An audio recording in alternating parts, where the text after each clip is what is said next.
শবে কদরের নামাজ কত রাকাত, নিয়ত কিভাবে করতে হয়, কি কি আমল আছে? শবে কদর বছরের সবচেয়ে শ্রেষ্ঠ রাত। এই রাতের ইবাদত খায়রুম মিন আলফি শাহর, হাজার মাসে ইবাদতের চাইতে উত্তম।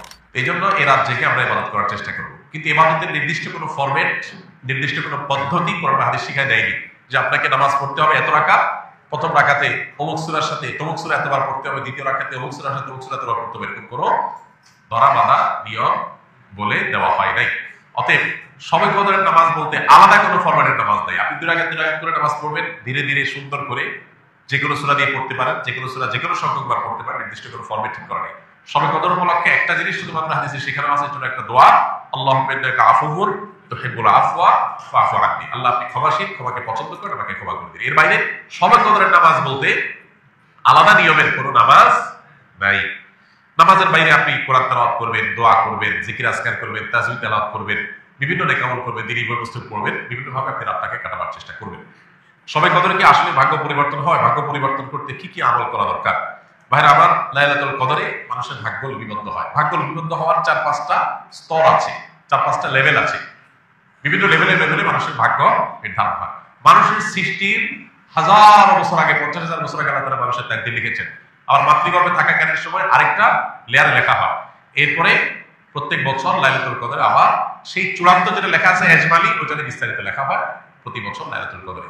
কোরআন কারীমে সূরা দুখানে আল্লাহ বলেছেন, ইন্না আনজালনাহু ফী লাইলাতিন মুবারাকাহ ইন্না কুন্না মুনজিরিন ফীহা ইফরাহু কুল্লু আমরিন হাকীম। আল্লাহ বলেছেন, আমি এই কোরআনকে নাযিল করেছি বরকতময় রাতে। কোরআন কোন রাতে নাযিল হয়েছে? শবে বরাতে না শবে কদরে? শবে কদরে।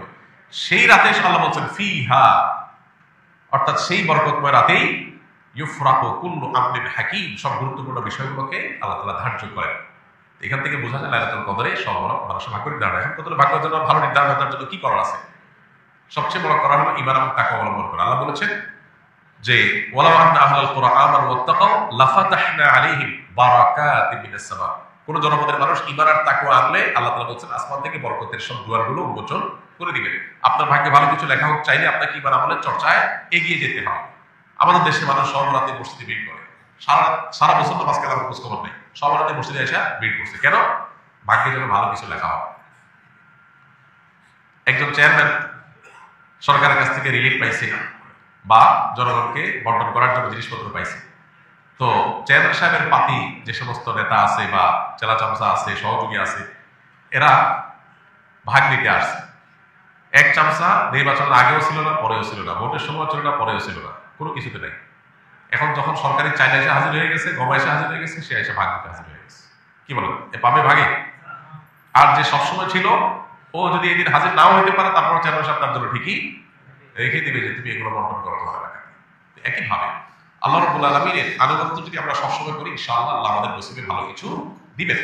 এক রাতের ইবাদত করে সব নিজের পক্ষে নিয়ে নিব, সারা বছর আকাম করবো, এটা সঠিক পদ্ধতি না। দ্বিতীয়ত হলো লা ইয়ারুদ্দু তাকদীর ইল্লা দুআ। দোয়া এমন একটা হাতিয়ার যে আল্লাহ তাআলা তাকদীরের দুইটা পার্ট আছে, একটা গায়রে মুবরাম, একটা মুবরাম, একটা চূড়ান্ত, একটা অচূড়ান্ত। অচূড়ান্ত তো আমাদের দৃষ্টিতে, আল্লাহর দৃষ্টিতে সেটাও চূড়ান্ত। আল্লাহ জানেন যে আমরা সেটাকেও দোয়া করে পরিবর্তন করে নিই। তো দোয়ার মাধ্যমে ওই তাকদীর পর্যন্ত আল্লাহ পরিবর্তন করেন। এই জন্য বিশেষত দোয়া করতে হবে। লাইলাতুল কদর হোক অন্য সময়, ইনশাআল্লাহ আল্লাহ তাআলা ভাগ্যে ভালো কিছু দান করবেন। শবে কদরে নাকি সকল গুনাহ মাফ করা হয়। তাহলে বান্দার হক যারা খেয়েছে এবং শিরকের গুনাহ, এগুলো কিভাবে মাফ হবে? আল্লাহ তো বলেছেন হাশরের ময়দানে সবকিছুর হিসাব দিতে হবে। শবে কদরে সব গুনাহ মাফ হবে, কিন্তু বান্দার হক তো মাফ হবে না ভাই। বান্দার হক বান্দার কাছ থেকে আদায় করে মাফ চেয়ে নিতে হবে, মাফ পেয়ে নিতে হবে, তা নাহলে মাফ হবে না। আমরা অনেকে মোছে তাও দিয়া বসে আছি যে শবে কদর সব মাফ করে দিবে, তাইলে চুরি দাঁড়ি ডাকাতি 2 নম্বরে যা কিছু করলাম, এক শবে কদরে ইবাদত করলেই তো সব মাফ। দেখুন, ইসলামের সাথে অন্য সব ধর্মের এখানে একটা মৌলিক পার্থক্য। খোদ ইয়াহুদিরা, আল্লাহ কোরআনে তাদের সম্পর্কে বলেছেন, ইয়াহুদিরা বলে লান তামাসসানান নারু ইল্লা আইয়ামা মাদুদা। তারা বলে আমাদেরকে আগুনে জাহান্নামে কয়েকদিন থাকা লাগবে, এরপর আমরা জান্নাতে থাকবো। তাহলে আর অপরাধ না করার কারণ নাই তো, তাহলে অপরাধ না করে থাকলে কি দুঃখ, অল্প কদিন থাকা লাগবে, অন্যদিকে আমরা জান্নাত অটোমেটিক আমাদের গ্রান্টেড। এই জন্য তাদের অপরাধ থেকে বাঁচার কোনো গরজ নাই। খ্রিস্টানরা মনে করে ঈসা আলাইহিস সালাম তিনি শুলে চড়ে, যদিও তিনি শুলে চড়েন নাই কোরআনের বর্ণনা অনুযায়ী, তিনি আত্মাহুতি দিয়ে আত্মত্যাগ করে আমাদের সমস্ত পাপের দায় তিনি নিয়ে নিছেন। এটা কারা মনে করে? খ্রিস্টান। যেহেতু আমাদের সমস্ত পাপের দায় উনি নিয়ে নিছেন, অতএব আল্লাহ আমরা আর কিছু করবে না, আমাদের পক্ষ থেকে আমাদের নবী নিয়ে নিছে সব। এই জন্য তাদেরও কোনো পাপ না করার ব্যাপারে কোনো গরজ। ইসলাম এমন এক দিন যে দিন বারবার করে কোরআনের পাতায় পাতায় বলেছে ওয়া আল্লাহ তাজিরু ওয়াজিরাতুন বিজরা উখরা, কারোর পাপের বোঝা আর কেউ বহন করতে পারবে না, কোনো অপশন নাই।